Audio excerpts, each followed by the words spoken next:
We are live. Good evening, masterminds. Good evening.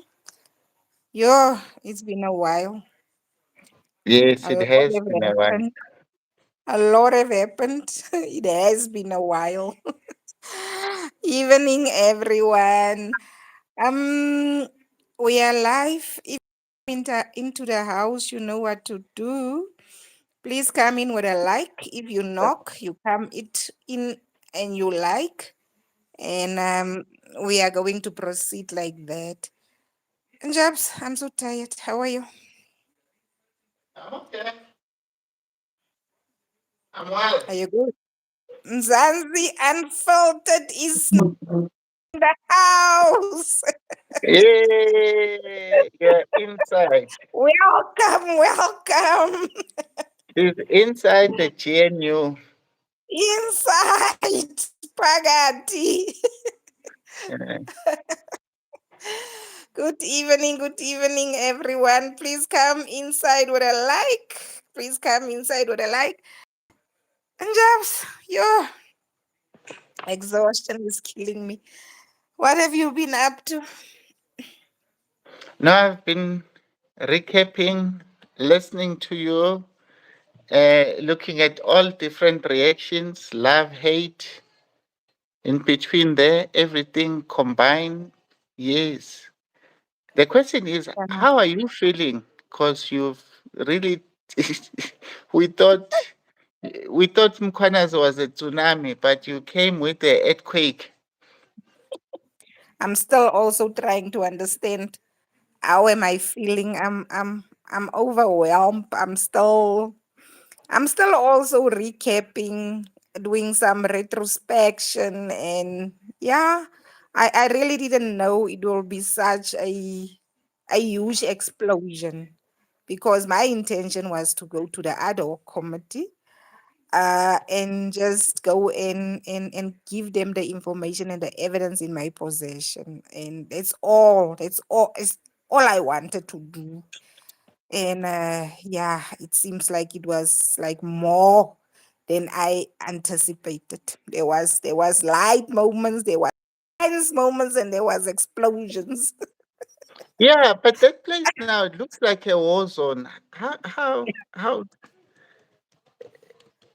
does it feel? Like, because there it looks like 1 minute looks like these people are with you. The next minute it looks like they will fight you till the end. What's really Now, you know happening what? there? My overall experience was good. Really, I don't want to lie. Um, except for that moment. Except for that moment when someone tried to bully me. And what I know about myself, you know what? I am a very calm person. I take a while to get to that level. And Mm-hmm. especially when someone is trying to pin his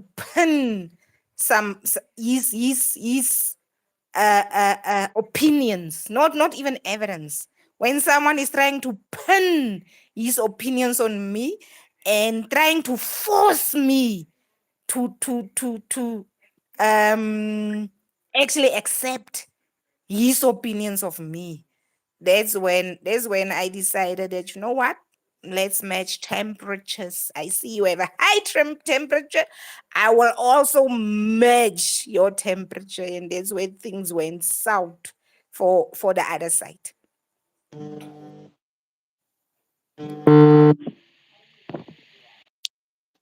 So yes, I know I got information in jobs that what was so strange for me about Skosana's questioning.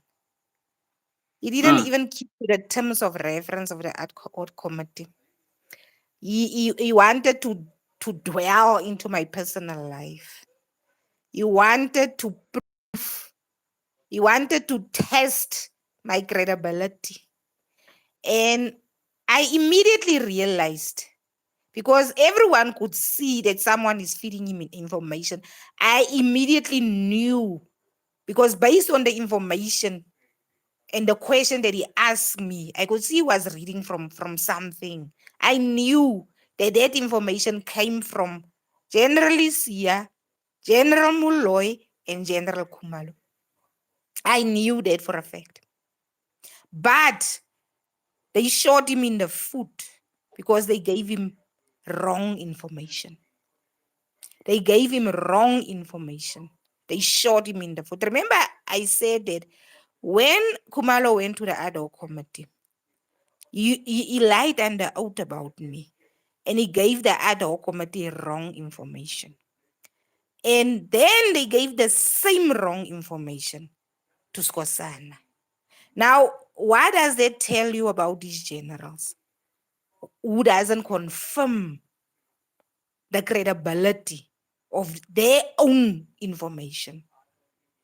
I mean, we're talking about here of the head of crime intelligence in the country who are coming with information that he didn't confirm.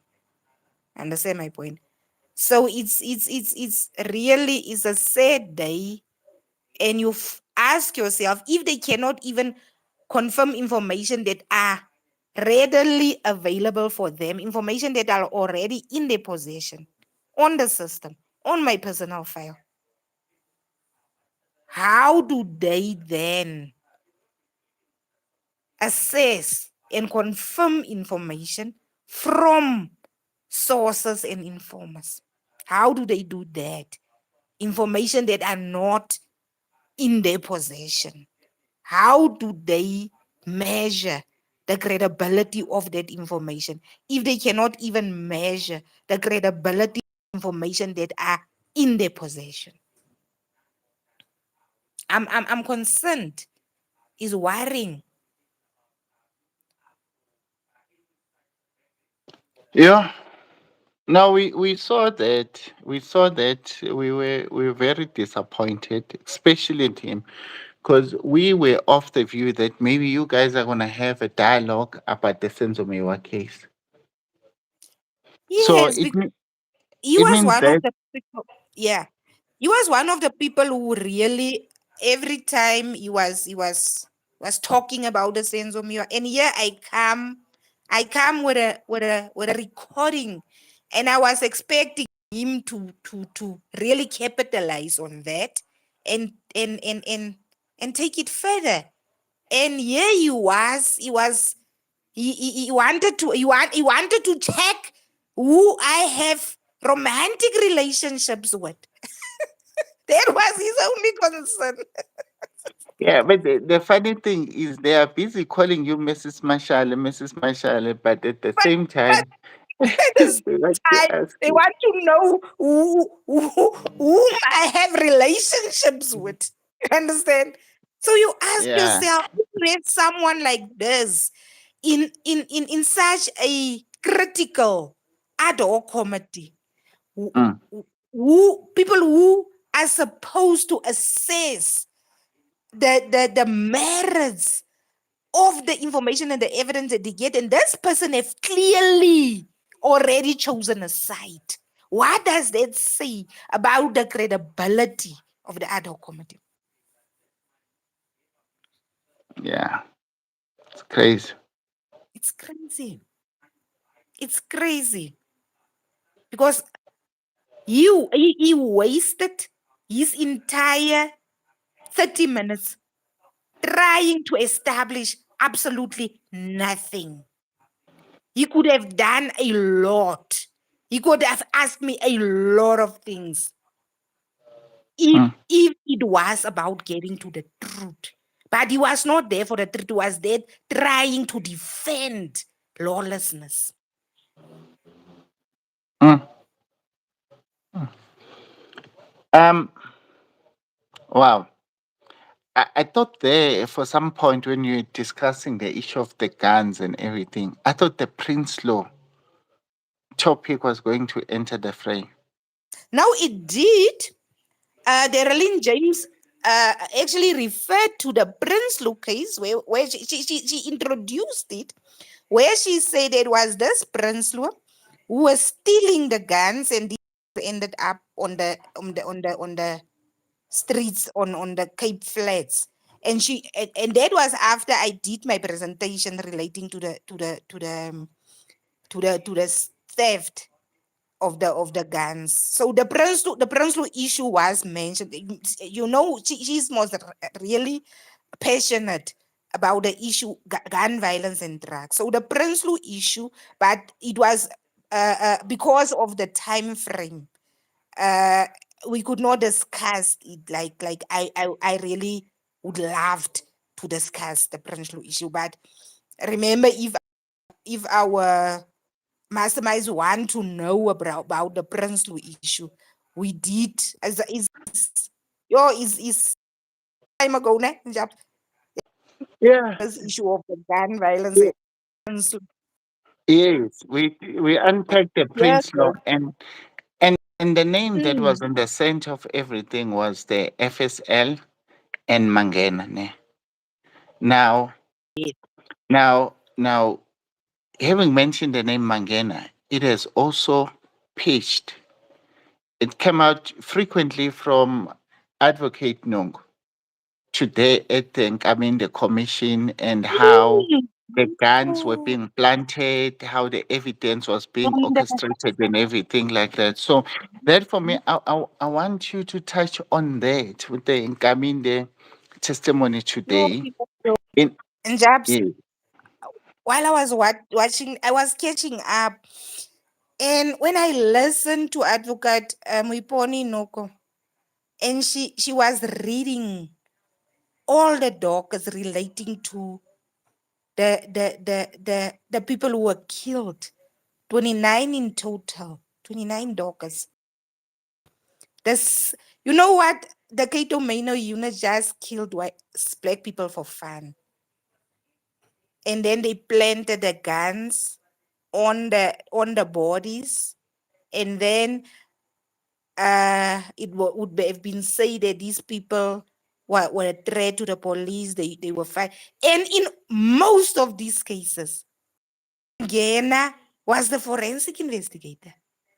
And in all of the cases, Mangena found that these people were just randomly shot. They never had a firearm in their hand. They never fired at the police. They were never threatened. The police were killed deliberately. Mangena did a great job in all those cases. A great job. 29 dockets, including the docket of Kwazi and Ndlovu. And Shamila Batoy decided that it's not worth prosecuting. Black people's lives are not that important. And this lady, Advocate Muiponi Noko, she she insisted that these cases must be prosecuted, because how is it possible that so many black people are being just randomly killed every day? Every day. They are just randomly killed, and all of them is the same modus operandi. Shamila Batoy made sure, instead of prosecuting the cases, she served her with a notice of suspension. You know what, is a battlefield of bodies in the Nkabinde inquiry. You know what, Jabs, people needs to go to jail. You cannot just kill people and then there was now this fund. They were even paid. They were even paid like rewards that they received. This Kato Mano unit for killing black people. From No, the that part is better. I can help you with it because my dad was part of the similar was a victim basically of a similar thing. So what will happen in the rank basically, they will connect money, they will say it's for donation, it's for protecting the the job. They say protect umsebenzi. Do you understand? Mm. So but But most people will not know what that money will do. Most of the taxi owners will not know, but they'll just know that, you know what, there's money that is required. So maybe per taxi they will pay 400 rand or something like that, or a week or something. That's why when they talking about those huge amounts, those Mm. amounts would be coming from such contributions. Yeah. They start. It's not a process that is a once off. They will start and say maybe every week they paying X amount. Especially same way that even if one of their own the drivers have passed on, there's amount that all drivers that are working in those association, this is what they do. But Okay. yes, but what is interesting about the whole sequence of events with relating to that is that um uh Shamila is being exposed very much. It's exposed, is That deep lady in it. hated. She hated Yes. black people. She hated black She people. she captured the state long time ago. Mm, mm, mm. Now, Jabs, let's move to the recording, the voice recording between Chauke and Siabonga Miwa. Yes. What do you think about it? That was my ace up my sleeve, and they did. You know what? I had to. I forced. I forced. I say I'm not going to leave here if this voice. In fact, I had four. I had two voice recordings and two videos,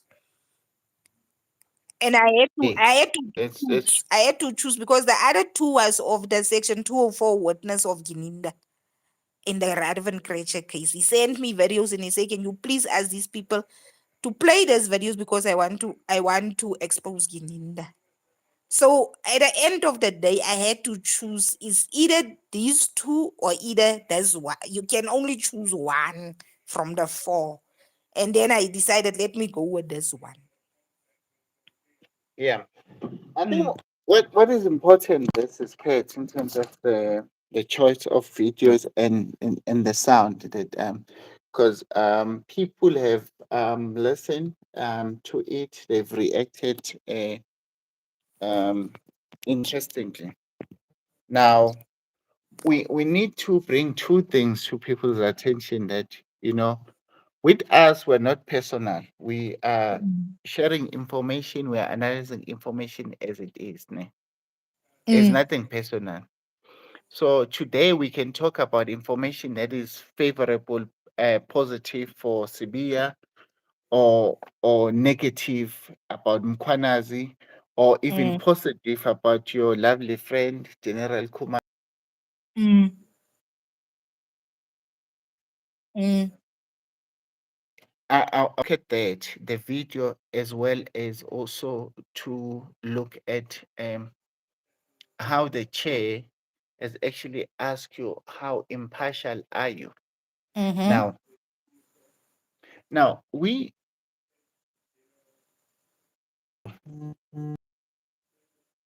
are aware that Advocate Nzoge or Prosecutor Nzoge, after the video clip, that we know that Prosecutor Nzoge was doing a case. That case had all the suspects, but then he just got a WhatsApp that says uh, add this name on the list of suspect. When Nzuge received this SMS, he receives this SMS. He was in the presence of Buteles and Maku. mm. Nzuge called the name. That name was the name of Makubo. I'm happy to Yes. say that Makubo attended that case for over 3 years and he was Over acquitted. 3 years. Mm. And he was acquitted. Mm-hmm. And also, what is quite interesting is that he attended that case without even pleading, without even pleading whether guilty or not. He actually had to go through on a 174 after everybody it says, but there's nothing that is happening on me. Why am I Mm, here? Then the mm, judge of the High Court acquitted Makub. Now, yes. now, what is important here in this case is that now that Mia has recorded Chauke, and Chauke is aware of that, and we did cover this thing on our previous recording that between Chauke and Baloi, there's a love-hate relationship there. Relationship, yes. Yes. Now, and we know that, which was strange, Mzinyati will side with Baloi on other things because we saw how Baloi and Mzinyati pushed for Sibia to be prosecuted. Mm, But then also what is strange is that we also saw that on that recording that Chauge said, I decline to prosecute this. mm-hmm. Now, when you look at the review, how the review was quick, but then now, according to South African law or at the NPA law or act, we know that if the review is if the case is rejected by a local, a provincial DPP, it needs to be sent to the head office for a Yes. review. Now, this is Yes. very strange. How come Batoyi was quickly able to review this case, which was complex, but it's been now how many years that he still has not reviewed the Pala case? The palapa, yes. You Yes. understand? Now, Now, do you see how Batoy has actually been presenting himself around all of these matters? Now, Yo, it's as you say, it's so complex. yes. Mm, So now when we talk about the recording, I think that the recording it's good. It's mm, good. It actually does say that Chauke has been consistent in his making decisions, basically, at least in front of us as the public. Because this really does say that Batoyi will have done anything to hurt Chauge or to disprove Chauge. Because Chauge says, no, we must indict the people in the house. Batoyi yes. went to the ad hoc committee. This is what I want you to note, Sispet. Mm-hmm. He went to the ad hoc committee. He said to the ad hoc committee, I had to sit down and read the docket, and then I realized this was a mess. Then I Mm, appointed a new mm, prosecutor in the North mm, Gauteng to resolve this mess. But in the mm-hmm. Nkabinde Commission, Batoy said he never read the docket. Yes. Now, do you see where we're going with this thing? And That and the and vid, that yes, recording is actually vindicating Chauke because Chauke refused to prosecute. But Toy decided that they are going to prosecute this docket at all costs. They are even going to move it to Pretoria High Court. So this recording is actually vindicating Chauke because Chauke is clear on this. But there was a mandate that the wrong people must be convicted. So Batoy is 100% part of what is. He cannot now say that the case is a mess because two different police teams were investigating the case. She was the one who ordered that the docket should be moved from Chile to the Pretoria High Court.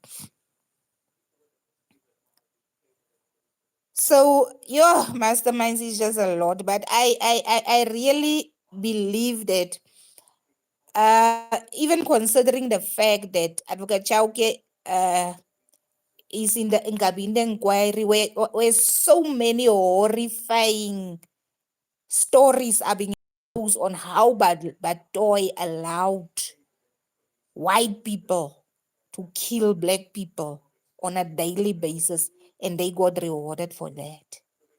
Now it's also clear why she also didn't want black prosecutors who could stand up for themselves. She decided she's going to get rid of black prosecutors who can make their own decisions, who are not afraid to stand up to her. And currently now, we're sitting with I'm just curious to know in which direction is the case going to go now. Where Ratata is now, what is he saying about his beloved Gininda and Baloy? Yeah, no, no, it's gonna be a problem because now what the recording, what it does basically, because I see even people actually are actually asking, what it does, it actually proves that Kininda's theory does not exist because there's no evidence that Kininda and them have proven the theory. That's one. Number two, it also proves that Perumal was a hired gun to actually Mm. go and mingle with Kininda as well as Baloi so that they can somehow create a justifiable nonsense about this case. When is the case proceeding? I couldn't even follow the proceedings. When are they Uh, proceeding, and what happened in the last appearance? yeah, this, yeah, you know, what, I don't want to talk because I don't know what's going to happen on Monday, basically, Or are when they they're are they proceeding. Yes, are they proceeding on Monday? yes. Okay, okay. No, I'll follow on Monday because I was out of touch for the past 3 days with everything, so I'm only getting a chance to catch up now. Okay. Nzansi Unfiltered is asking, what is the benefit to Afriforum? So what it does, Mzansi Unfiltered, is that Afriforum, the head of prosecution there is who is Harinel. Harinel at the moment is trying to force Makubo to participate on the similar inquiry that he Mm, was dragged in it. That's one. Number two, also Harinel will actually is the one that also said he believes the story of Mastermind. mm, Now he mm, had to believe the story of Mastermind because Harinel worked with Sibia, basically. So all people that have worked at the Hawks, that's they are in faith. So now there's a clear link between I don't want to say this between Paul O'Sullivan and Harinel because um, Harinel is the one that authorized all the payments basically. Well, even though they're signed by Willie Hofmeyer, but Paul O'Sullivan with the drugs things and everything was working with the Scorpions. So Scorpions were paying Paul O'Sullivan over R1 million or something for every bus that was taking place. I'm just thinking myself how many bus I did for free sure. as a servant. Then you find So our that's the black benefit, guys. our black people are being paid 300 rand.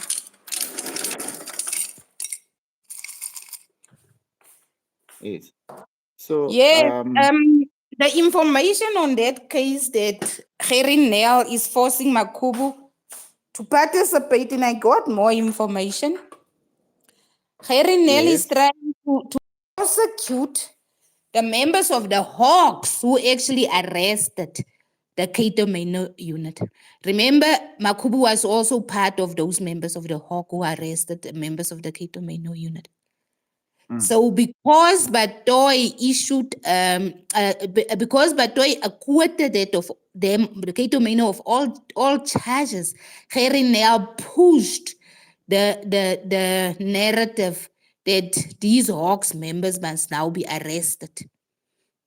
And he is forcing Makubu to be a witness against those members of the Hawks in that case in Northwest. So now do you see that that the whole thing for Chauke, it was more like that, you know what? They wanted to deal with him. Mm. No, they did. They wanted to deal with him. And remember, Jabs, Mhm. uh, uh, um, Boyson and his members they are already millionaires. The NPA have already paid them millions because Batoy decided to acquit them. So now, uh, I wonder, Batoy's pension must be freezed, and she must be charged for all those murders that she allowed to happen under her watch.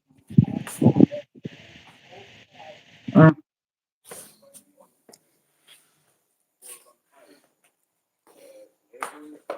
Yeah. Yo, Japs, no, I don't know. Because all we wanted to do is just to come and do a recap. I think we will record tomorrow.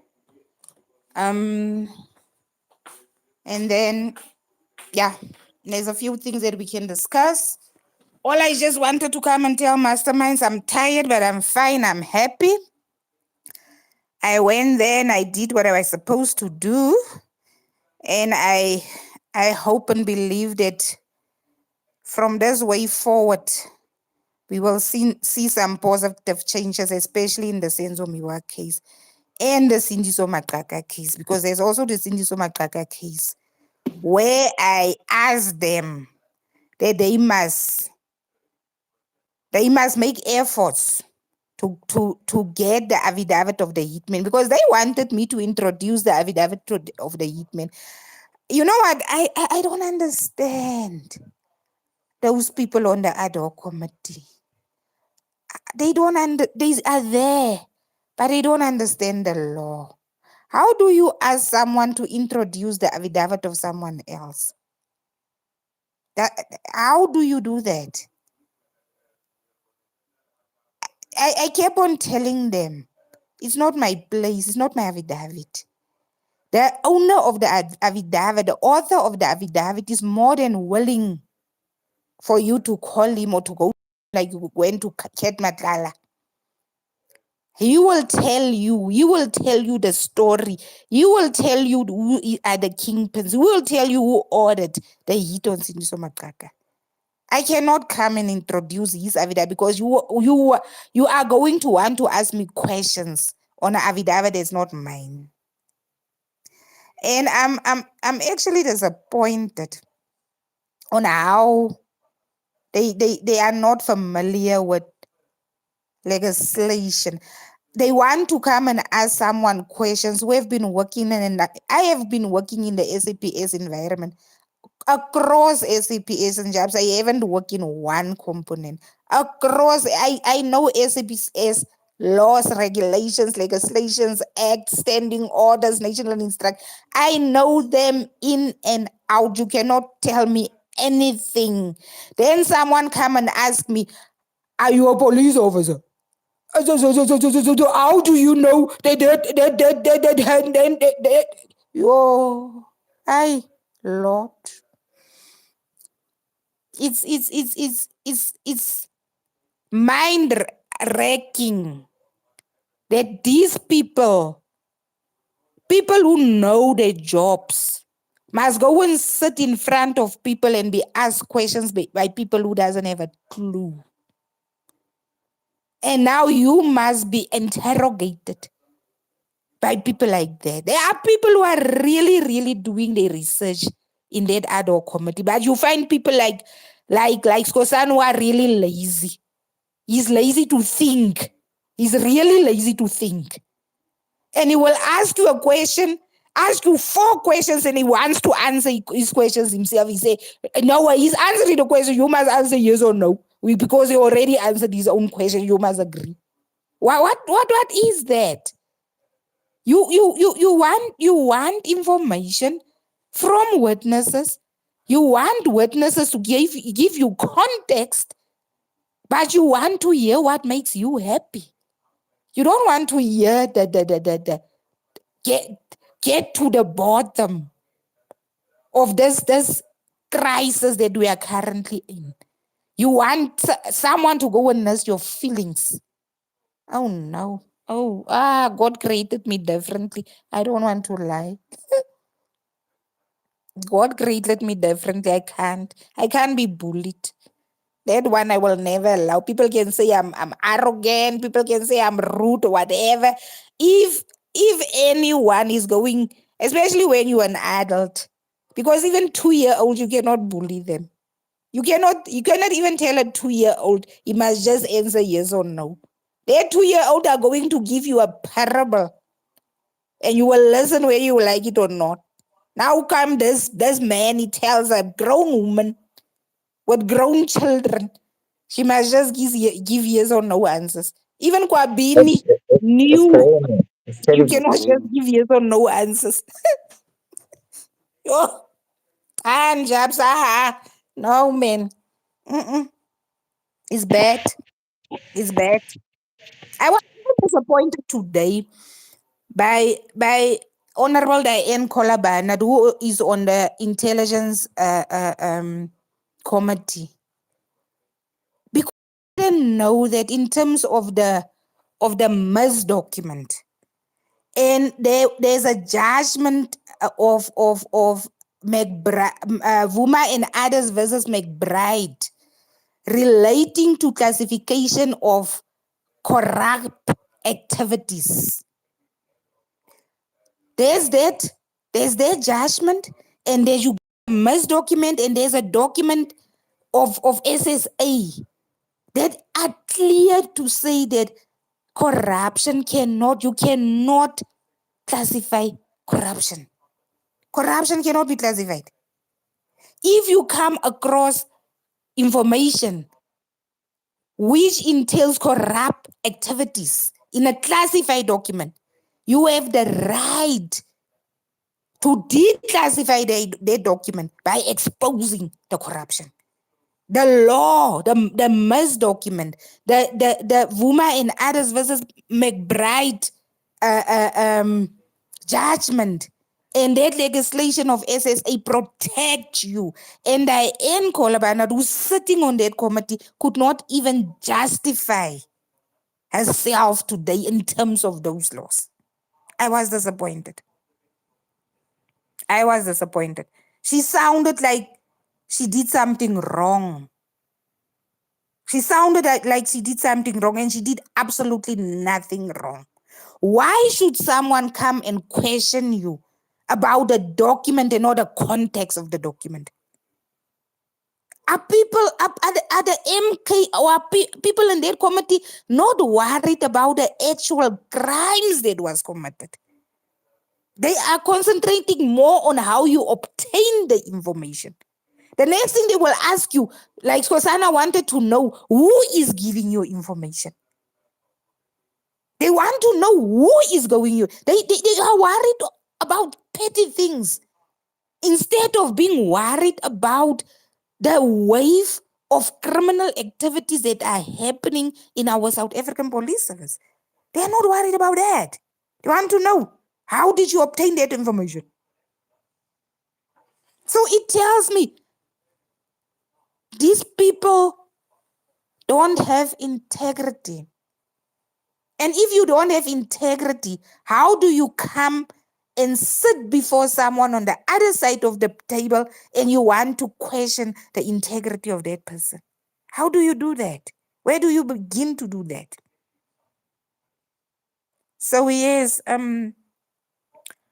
hi and jobs. It's really it's concerning to come across people like that. And at the end of the day, when you look at it, you see that it's just political scoring. People is just busy there. They want to be seen, they want to be heard, they want to be applauded because they are noisy. They are noisy, noisy without any substance at all. You are noisy without any substance at all. You are good at making noise, but you don't have substance. Hi, I'm done talking, and Jobs, you can proceed.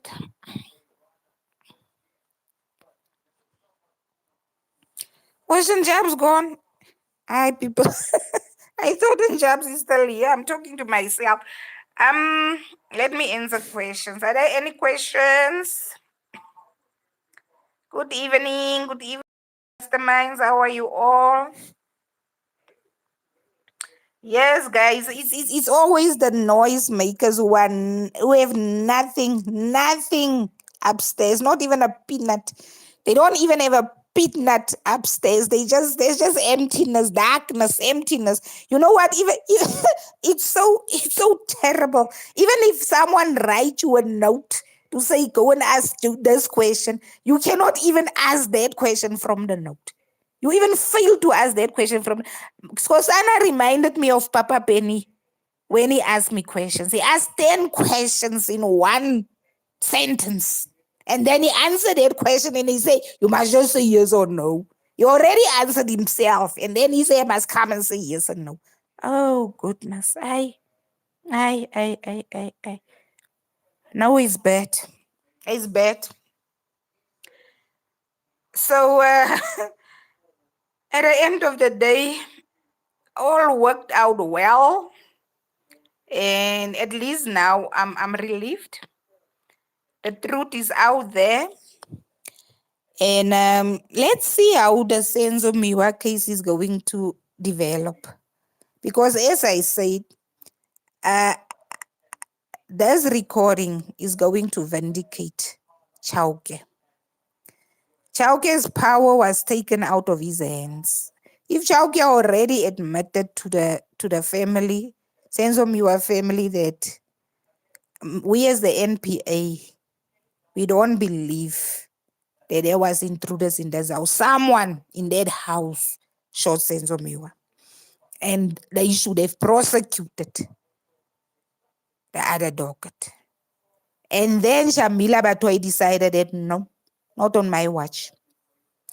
Then, you know what? God works in mysterious ways. We never thought that we will be here where people will come back and tell their stories. Just when she went on pension, now God is exposing everything. God is exposing how evil that woman was. How evil she was, how she destroyed other people's children's lives. She didn't care. How do you sleep at night knowing that you know that those people who are standing there, those people are innocent, and you look at your own children and you ask for God to bless your own children, while other parents are crying day and night for their children. God doesn't work like that. It takes time. God takes time. But he comes. When he enters the ring, you will think that you are cursed. You will think that you are cursed. Your own children will curse you at the end of the day. They will, when you die, they will go to your grave and they will trample on your grave. They will urinate on your grave because you were a devil. You destroyed the lives of other people's children. And we have been praying and praying and praying. And we kept the faith. And we told ourselves that one day God will listen to our prayers. Senzo's mother have been crying and crying. They say tears are like pearls. Tears are like pearls. She has been crying a river for her child. And Shamila didn't care. She looked at her. She looked at her and she turned around and she looked at her own children. She told herself, my children are better. I don't care about your child. My children are better.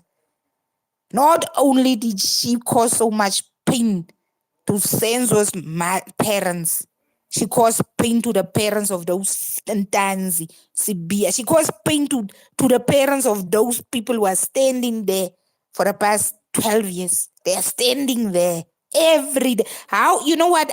Sometimes I ask myself, how must it feel to stand up every morning in a jail cell, to wake up every morning in a jail cell? Remember, they must wake up very early. I think by 4 o'clock in the morning, they must be up.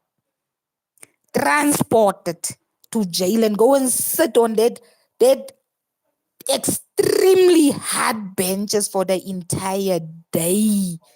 Listening day in and day out. You were there, knowing deep in your heart you were not there.